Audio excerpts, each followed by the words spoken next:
Welcome to Russian History Retold. Episode 294, The Crimean War, A People's Perspective. Last time, we covered the people's perspective of the Russian Civil War. Today, we continue our series on the three monumental events in Russian history, this time being about the Crimean War.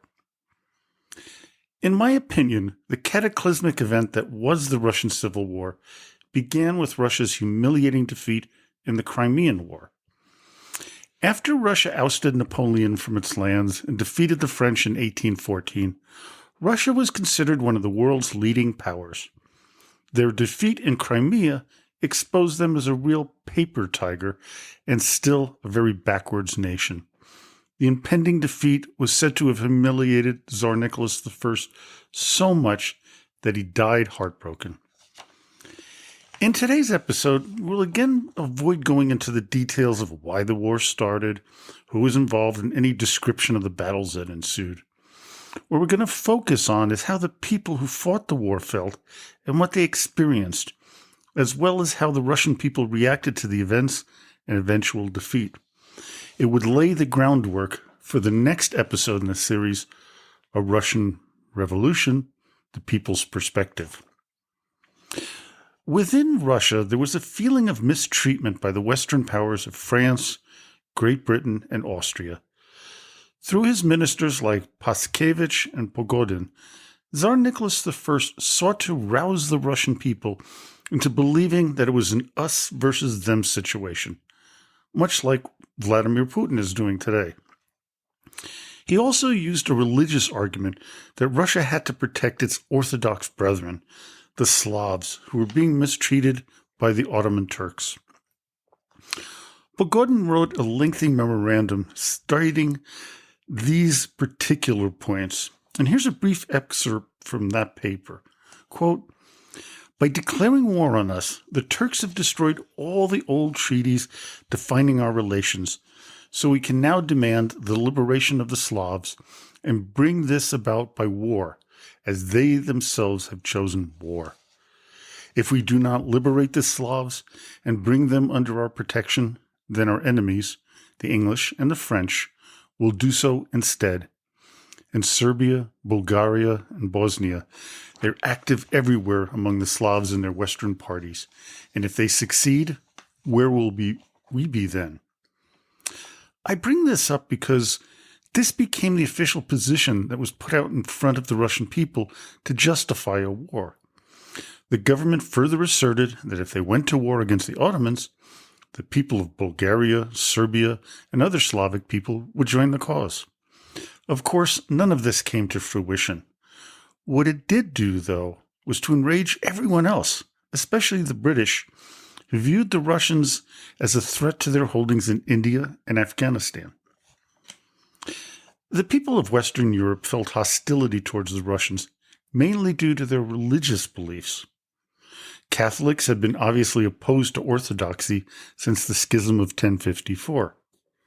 This would help the French convince their people to join a war against Russia. Protestants in England became increasingly sympathetic to the Muslim-majority Ottoman people. Now it's time to listen to what the men at the front were saying. Grigory Zubianka wrote this to his wife on March 24th, 1854. Quote, "We are in Wallachia, on the banks of the Danube, and face our enemy on the other side. Every day there is shooting across the river, and every hour and every minute we expect to die. But we pray to God that we may be saved, and every day passes, and we are still alive and healthy. We thank the Lord, the Maker of all things, for that blessing. But we are made to spend all day and night in hunger and the cold, because they give us nothing to eat. And we have to live as best we can by fending for ourselves. So help us God." Nikifor Burak wrote the following to his family from the front. Quote, "We are now a very long way from Russia. The land is not like Russia at all. We are almost in Turkey itself, and every hour we expect to die. To tell the truth, Nearly all of our regiment was destroyed by the Turks. But by the grace of the highest Creator, I am still alive and well. I hope to return home and see you all again. I will show myself to you and talk with you. But now we are in the gravest danger, and I am afraid to die. Surrounding the Russian army on three sides were the Turks, the British, and the French, with a few Sardinians. But the most frightening to the leadership were the Austrians building up their armies to the west. The French and British fleets were beginning to bombard Odessa, bringing even more despair in the Russian flanks.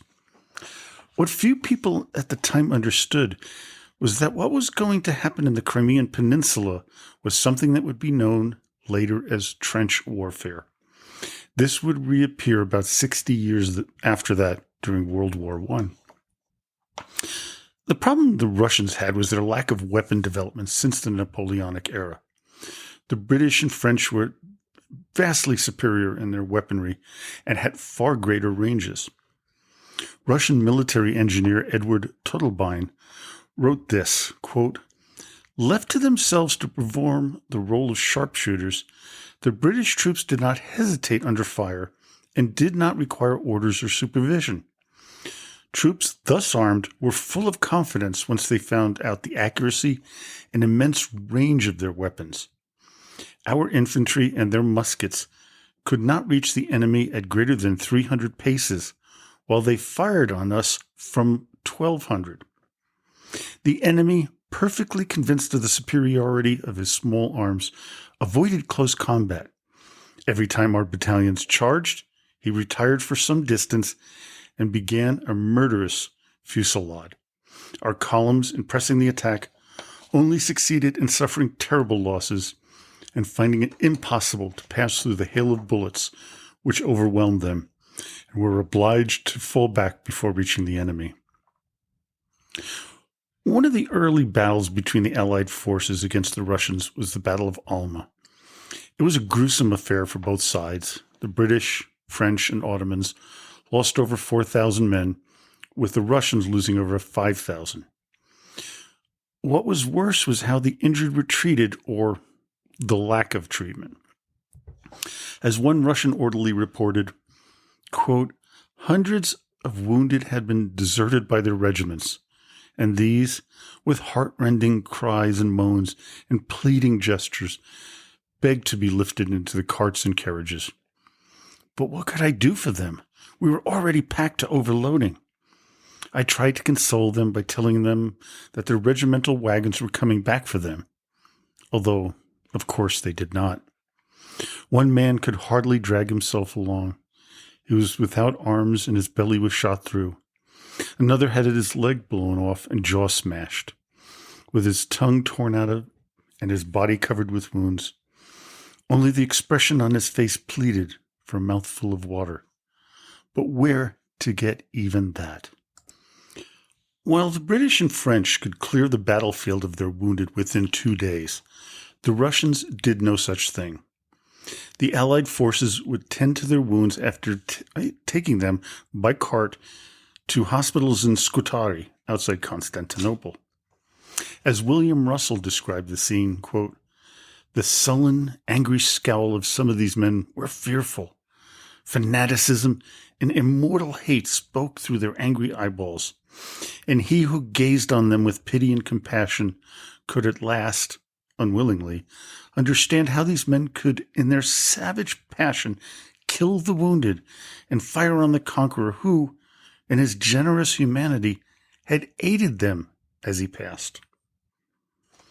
As you can sense, there was a sense of desperation surrounding the Russian side of the conflict.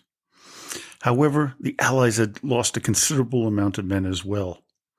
This is one of the reasons why they did not continue on to Sebastopol after this Battle of Alma. As Figes puts it in his book, The Crimean War, A History, if the Allies had pushed on directly from Alma, they could have taken Sevastopol by surprise. In all probability, they could have captured it within a few days at a relatively little cost in human lives compared to the tens of thousands who were to die during the 349-day siege that followed from their errors and delays. What followed after the Battle of Alma was a retreating Russian army. Instead of heading straight for Sebastopol, they began to loot abandoned estates. As one eyewitness wrote, quote, "Finding a house that had been locked up, they would smash the doors, break the windows, and rampage through the rooms, stealing anything they could carry. Assuming that the owners had hidden money, diamonds, and other precious items in the house, the soldiers turned over everything, even pillows and armchairs." Had the Allies been aware of the utter confusion and disarray the Russian military was going through, they could have marched straight at them. When the Russians decided to blow up their fleet in the harbor of Sebastopol, it ended any thought by the Allies to march forward quickly.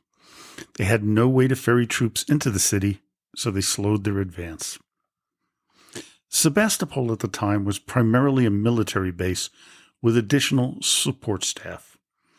The Russians began to dig in, with many knowing that a siege was about to start and that they were likely to die. This led to a lot of drinking, especially when a considerable supply of vodka had been discovered on one of the piers. 3 days of drunken mayhem ensued until Admiral Kornilov was able to destroy all the remaining liquor. The siege of Sebastopol was a murderous event. Both sides committed atrocities. On the Russian side, the priests would claim that the British and the French were fighting on the side of the devil. One incident that led credence to this claim was the looting of the Church of St. Vladimir at Chernisos. This was the supposed place where Vladimir the Great was baptized. A French historian by the name of César de Bazancourt confirmed this event. Before the siege of Sebastopol, the Battle of Inkerman took place, delivering another loss to the Russians. This, though, came at a great price for the Allies. While the Russian losses were double that of the Allies at 11,500, the British and the French lost 1/3 of their troops. But the worst was yet to come. As Figes puts it, here came, quote, Generals January and February. The Allies were not prepared for the harsh Russian winters. The British were even less so than their French partners. As Army Surgeon George Lawson wrote to his family about the French, quote, "They certainly are the proper clothing for out here." He continued, "I wish our men had something of the sort.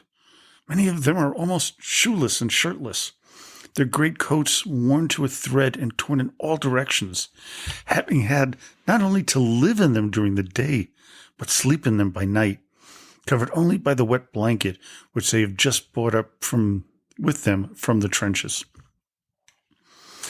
But this was only the plight of the ordinary soldiers. The British officers had it pretty good. Lieutenant Charles Gordon wrote that Lord Cardigan slept on his private yacht. Quote, "As far as comfort is concerned, I assure you, my dear, I could not be more comfortable in England." This was isolated to the British, as the French soldiers typically and their officers typically housed themselves together in similar situations. Another difference between the two main Allied forces was the food. The French, as you might guess, fed their men far better than the British, although we can't say it was haute cuisine. A young dragoon, Charles Mismer, wrote about their rations that they were, quote, "composed of salted meat, lard and rice, and fresh meat from time to time, along with a supplement of wine, sugar, and coffee. Only bread was sometimes lacking, but instead we had biscuit, as hard as stone, which one had to crush or slice with an axe." Imagine the cold, the poor housing, and the lousy food, and you have a clear picture of how miserable the life of a soldier was during the Crimean War. It is no wonder that disease, starvation, and other non-combat related reasons were, the cause of many of the deaths. Here are some of the numbers to put things into perspective. The Allies suffered 46,000 combat fatalities, while they lost 112,000 to non-combat causes. For the Russians, it was far worse. They lost 73,000 in battles, with an additional 377,000 to non-combat reasons. Diseases like pneumonia, cholera, typhoid, and typhus ran rampant through the ranks. And generals, January and February, were some of the leading causes of death and despair. One of the heroes of the Crimean War was the doctors and nurses who tended to the wounded and dying. Of them, Florence Nightingale is the most famous. She would help revolutionize how men were treated during and after battle. Less known is the Russian equivalent, Nikolai Pirogov. His system of triage, a way to select which cases demanded the need of a surgeon and those who could safely wait, was where he started. And Pirogov's methodology would be a system used in the next similar conflict, World War I. The Crimean War also presented the world with a first: the use of photography to show the horrors of war. Along with a large contingent of correspondents reporting on the war, it was the photographs that shocked and opened the eyes of many people who had never left their small hamlets, towns, or cities. As Edmund Gosse remembered, quote, "The declaration of war in Russia brought the first breath of outside life into our Calvinist cloister. My parents took in a daily newspaper, which they had never done before, and events in picturesque places, which my father and I looked out on the map, were eagerly discussed." The British, especially, had a free press, and the correspondents used that freedom to its fullest extent. One of the most popular was William Russell, a reporter for the Times. An Anglo-Irishman, he supported the common soldier, with a third of them coming from Ireland.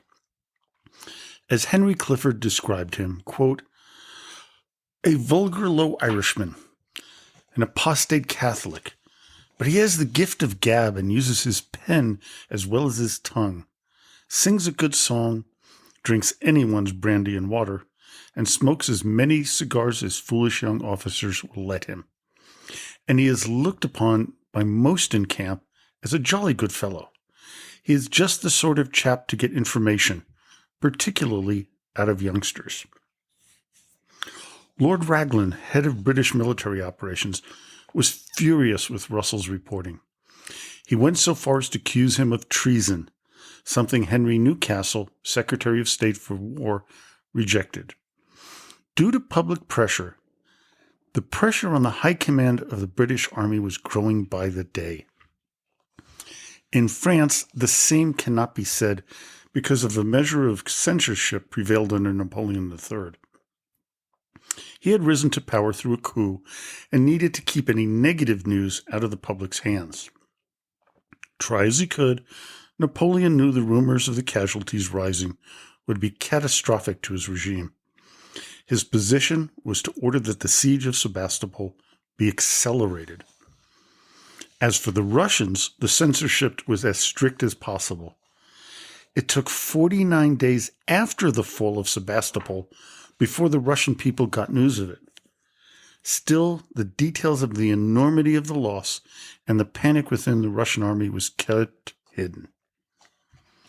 Within Russian society, high society, they did not fully support the war effort. They saw it as a threat to the country because they could not believe the war was winnable.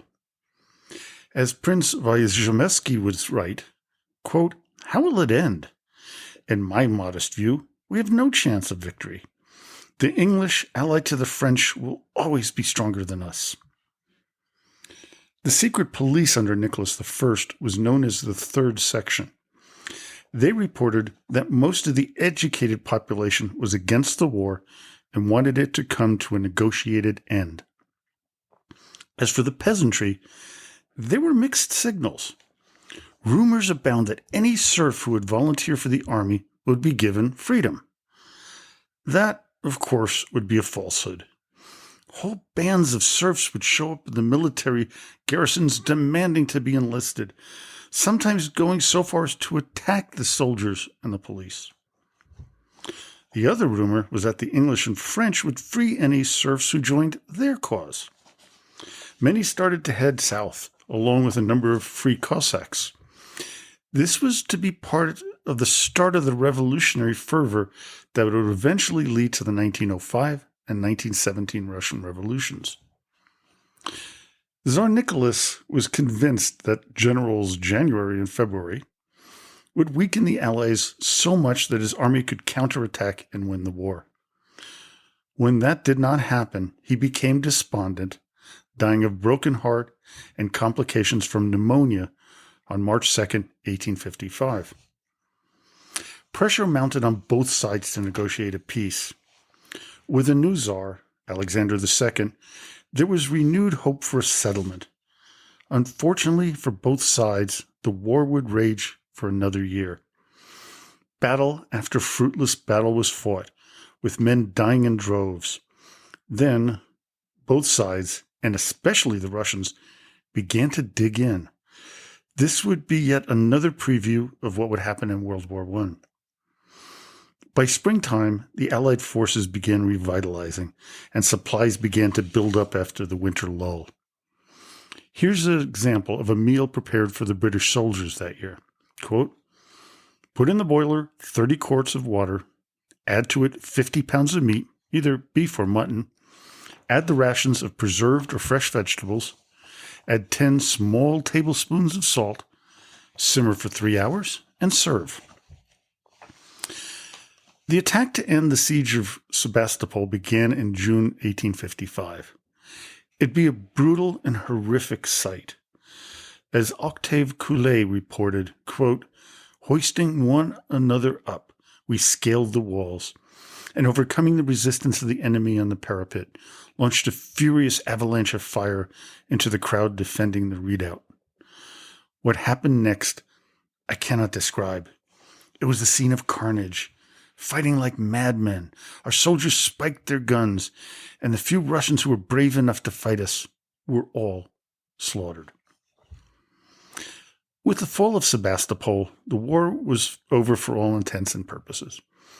There would continue to be sporadic fighting, but both sides knew that the end was at hand. They wanted peace as the pressures at home grew more intense by the day. The Russians, though, believed if they continued fighting, they could get a better deal in negotiations. Most Russians supported the Tsar and were willing to continue supporting the war effort, which was not the case in the West. Well, what of the Russian people? They were led to believe by their government, headed first by Tsar Nicholas, then Alexander, that they were the most powerful and richest in the world. The loss in the Crimean War shattered that myth. Writing about the Tsar, Anna Tucheva would say, quote, "With every new setback, there are bitter reproaches against his name. They accuse him of pursuing a purely personal policy, which for the sake of his own pride and glory renounced the historical traditions of Russia, failed our brothers, the Orthodox Slavs, and turned the gendarme of Europe when he could and should have brought new life to the East and the Church." The loss would disrupt Russian society to its core. No longer was the Tsar this vaunted figure. Numerous assassination attempts would be made on Nicholas's successor, Alexander II, until they were successful. Over 500 peasant revolts broke out during Alexander's reign. While the serfs were emancipated, it was really a hollow event. Finally, the Crimean War of 1853 to 56 would sow the seeds of distrust and dislike of the West. This feeling continues to this very day. The Bolsheviks would use this to come to power, and as we've seen in recent years, Vladimir Putin would stoke the flames of discontent with the West. Well, I hope you enjoyed today's episode. Join me next time when we bring you my interview with Professor Maya Vincor, author of the book Stalinist Liquids and Russian Labor Culture. You really have to hear what this meant, because when I interviewed her, I had no clue what Stalinist liquids were, but she'll explain it in a fascinating interview. And after that, we will then complete the series with the people's perspective of the Russian Revolution. So, as always, до свидания и спасибо за внимание.